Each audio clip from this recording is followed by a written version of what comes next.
9월 19일 KMA 뉴스브리핑입니다. 대한의사협회가 다시 한번 철야 시위를 벌이며 문재인 케어의 전면적인 정책 변경을 촉구했습니다.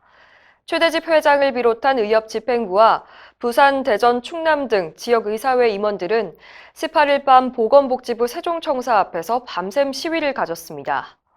이날 최 회장은 올해만 4조 원의 적자가 예상돼 건강보험 재정 파탄이 현실화되고 있다며 문케어를 지금 당장 중단하라고 요구했습니다. 특히 대형 병원에는 경증 환자들이 몰려들어 정작 시급히 치료받아야 할 중증 환자들이 안타깝게 죽어가고 있다며 잘못된 의료 정책은 침묵의 살인자라고 목소리를 높였습니다. 최 회장은 정부가 문케어 강행을 중단하고 의협과 논의를 거쳐 필수 의료에 대해 점진적 단계적인 급여화를 이뤄나가야 한다고 촉구했습니다. 의협은 최근 정부와 대화를 다시 시작하기로 합의했는데요. 그런데도 이렇게 시위에 나서게 된 이유에 대해서 최 회장은 협상은 협상대로 진지하게 진행하면서 근본적인 의료개혁을 위한 운동도 함께 나갈 것이라고 말했습니다. 의협과 정부의 협상이 앞으로 어떻게 진행될지 관심이 모아지고 있는데요. 수가 정상화를 비롯한 시급한 과제들이 중점적으로 논의될 것으로 보입니다. 의협 측 협상 단장을 맡은 박홍준 서울특별시 의사회장은 의협신문과의 인터뷰에서 이번 협상에선 의사들이 진료 현장에서 느끼는 가장 큰 문제점들을 단기 과제로 골라내 집중적으로 다루게 될 것이라고 말했습니다. 아무래도 수가 정상화가 가장 큰 화두가 될 것으로 보입니다. 박 단장은 힘든 협상이 예상된다며 국민과 의사 모두에게 혜택이 돌아가는 방향으로 논의돼야 한다고 강조했습니다. 가시적인 결과물을 얻어내기 위해 노력하겠다는 각오도 밝혔습니다. 박 단장은 과거에도 숱한 의정 협상을 했지만 결과물이 많지 않았는데 이번에는 회원 대부분이 체감할 수 있는 실질적인 성과가 나오도록 하겠다고 말했습니다.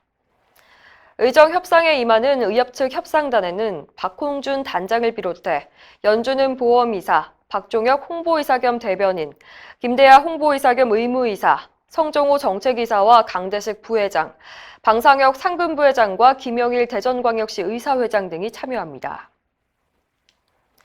공중보건의사가 제약회사 여직원으로부터 성접대를 받았다는 글이 인터넷에 올라와 경찰의 수사가 진행됐는데요. 아무런 혐의가 없는 것으로 결론났습니다. 지난 7월 공중보건의사들의 인터넷 커뮤니티에는 자신이 리베이트 명목으로 제약사 여직원과 성관계를 했다는 글이 올라왔는데요.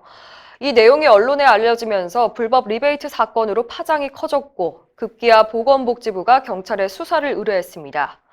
그런데 경찰 조사 결과 글을 쓴 사람은 당시에 공보위가 아니었고 9년 전에 그냥 재미로 쓴 소설에 불과했던 것으로 밝혀졌습니다. 경찰은 지난 4일 이 사건을 내사종결 처리했습니다. 내사종결은 혐의가 없거나 죄가 안 돼 수사를 개시할 필요가 없는 경우를 말합니다.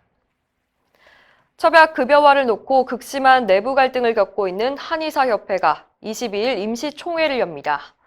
이번 총회는 최여경 한의협회장이 한약제재의약분업과 첩약급여화를 추진하는데 불만을 품은 대의원들이 요구해서 열리게 된 건데요. 최 회장의 탄핵안은 이번 임총에서는 다뤄지지 않습니다. 지난 7월 두 차례에 걸쳐 한의사 4천여 명이 전회원 투표로 최 회장의 거취를 결정하자는 요구서를 제출했지만 거부됐습니다. 비록 이번 임총에 탄핵안이 올라오지 않더라도 대의원들이 첩약급여화에 반대할 경우 최 회장이 더는 버틸 수 없을 것으로 보입니다. 전체 한의사의 4분의 1이 소속돼 있는 서울시 한의사회 조사 결과 65%가 첩약급여화에 반대하는 것으로 나타났습니다. 이상으로 뉴스브리핑을 마칩니다. 자세한 사항은 의협신문을 참고하시길 바랍니다.